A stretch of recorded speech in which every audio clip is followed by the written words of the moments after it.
I just did something. If you watched my previous video, you probably know that crocheting became my hobby. It was just a hobby and I did it to entertain myself whenever I'm bored. But it quickly turned into something more meaningful and fulfilling.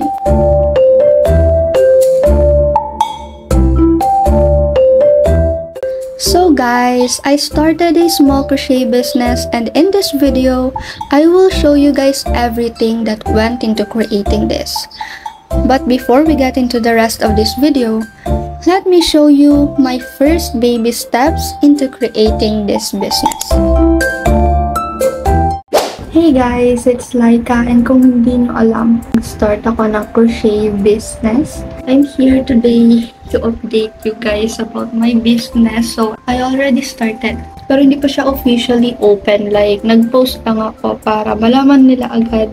Maging ready sila sa mga ititinda ko. So, meron ng mga nagpa-reserve sa akin. Hindi ko na-expect na makaka-receive agad ako ng orders kasi di pa naman siya talagang open. Wala pa akong mga pictures. Ganon. And then, kanina na-receive ko na yung first ever payment ng hard works ko.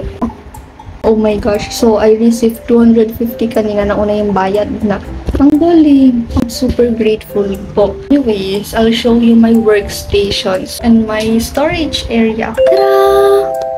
So, this is my workstation. Dito ako gumagawa with my chair. And this is where I store all of my materials. Hindi pa siya lahat complete. Meron pa akong mga in-order sa Shopee ng mga pang-wrap. Yan yung itsura niya. So, ayan. Mga orders ko. Meron akong 4 orders. To-do list. Ito na yung mga natapos ko, guys.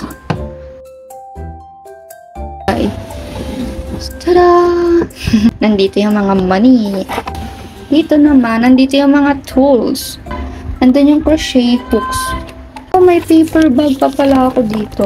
Wala nang add sa paper bag. Recycled yan. Kita ko lang yan sa bahay. Ito sa taas, nandito yung mga yarns ko. Wala pa yung iba naman. Yan. Ito yung mga tira-tirang yarns. So, this is my prices. So, mga expenses ko nandito. And that's my update, guys. Thank you. Bye! This is my first time doing this. I am out of my comfort zone, and of course, it is very uncomfortable. But I trusted the process and I kept in mind that even if it's uncomfortable, I will be able to learn and grow. That's nice. So, the first launch of my crochet business was very successful for me. And even if it was my first time selling crochet items, I already received a good amount of orders, and I am super duper extra mega. I am super grateful for that because those people trusted me already. And I tried my best to not break their trust.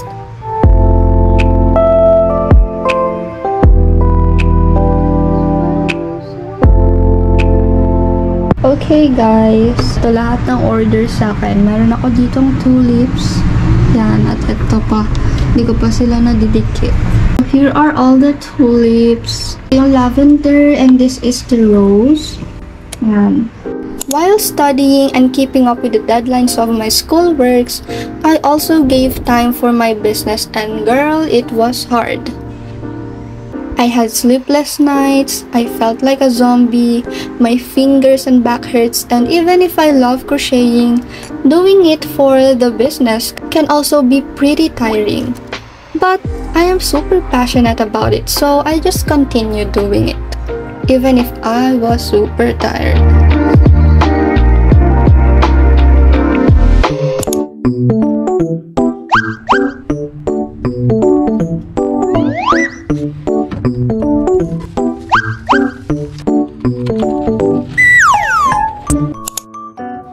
After crocheting, I did a lot of assembling, and by the way, the first crochet products that I launched was flowers, which I launched in February no Valentine's Day. Anyway, assembling the flowers is also really hard. I don't like it, but gosh, I can really do anything. And one of the most important things that I learned from this journey is that we should always be grateful for everything. Why? Because gratitude will push us to do anything that can improve our lives. It has the power to complete us and to make us happy even with the smallest things that we have.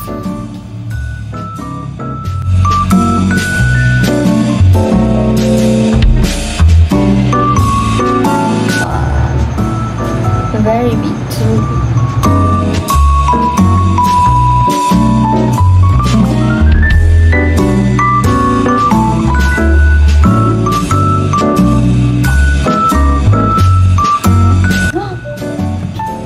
Parang ngipin.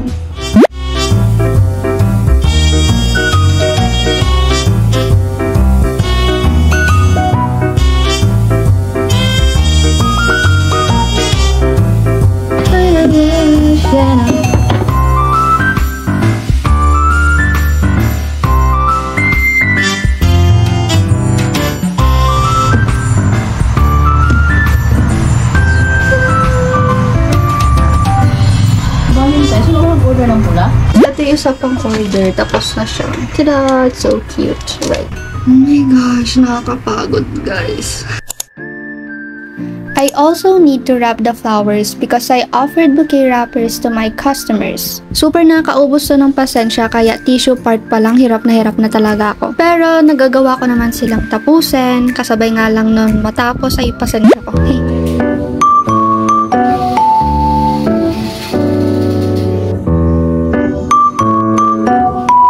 And I think wrapping flowers is the hardest part. It made me cry too because sabi ko sa inyo, ang hirap talaga. Gladly, I have my mom to help me with wrapping. My wrapping skills were really bad, but comparing them to my work now, I can say that I have learned and improved a lot.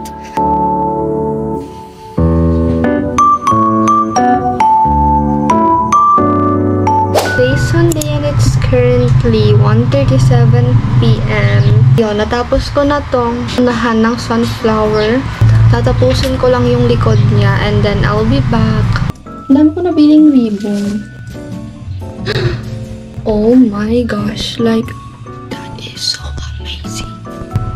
Uy. Okay guys, so ito na yung sunflower na nagawa ko. Oh my gosh.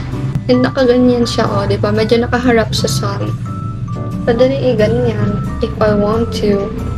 Now guys, it is time to wrap my orders. 1, 2, 3, 4. Spending 70 hours just to be in Monterey with you. So ito guys, yung isang bouquet. 3 hours in Ang dami, diba? Sa bestie ko yan. Yan, order niya rin ito. I hope your father will like me cause I know his expectations high. And somewhere in adolescence I told you to stay away from boys like me who write so natapos ko na i-wrap tong dalawang bouquet. May sunflower. Look at the sunflower. It's very nice. It's already 7:55. Ano talagang oras. Pero kaya ko. Okay, so next kong i-wrap ay itong tatlong tulips. Kailangan ko pa mag-review bukas. Kailangan ko pa mag-notes.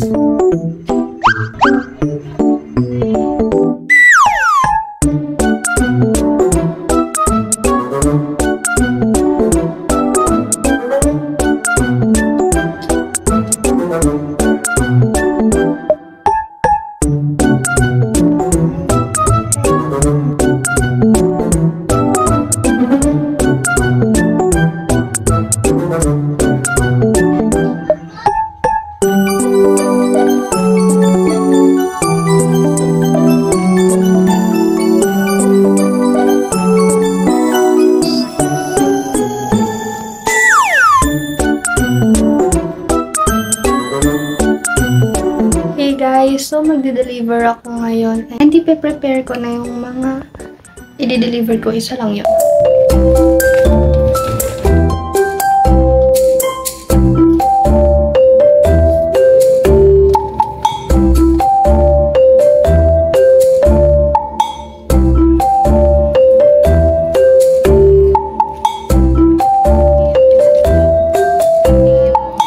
guys, so na-deliver ko na yung first order sa akin.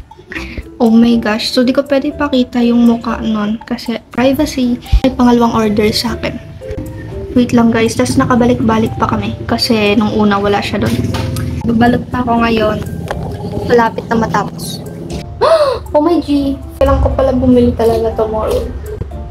Hindi ako nakabili ng ribbon and ng isa pang balot. Kasi sarado yung bilihan. Ulang ang ribbon ni ante mo. I did something that I thought I could never do. But as I watch this video, I am reminded that I can actually do anything.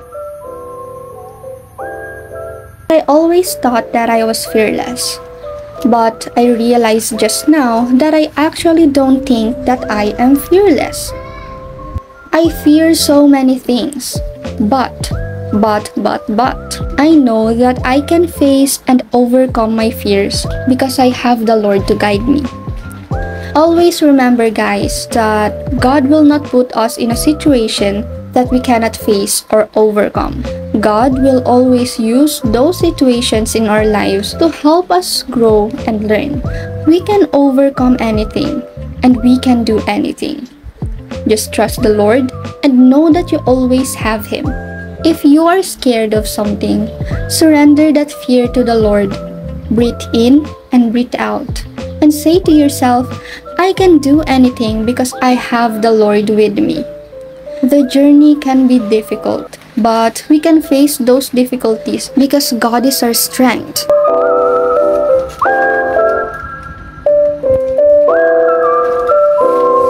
Trust God and trust the process. And finally, after a month of hard work, I was able to buy new stuff and more yarns. Thank you so much to those who trusted my small business. Without you guys, I would not be able to discover, learn, and improve my work. And to my viewers, it doesn't matter to me if marami kayo or kaunti. What matters most is that I am able to share this kind of video, and I am hoping that I can also inspire you to surrender your fears to God and to start doing what you love. These video clips were filmed in February, so matagal-tagal na rin and marami na rin nagbago and nag-improve sa aking business. And I can't wait to share that with you guys, so make sure to subscribe and stay tuned for more videos. Thank you for watching. Bye!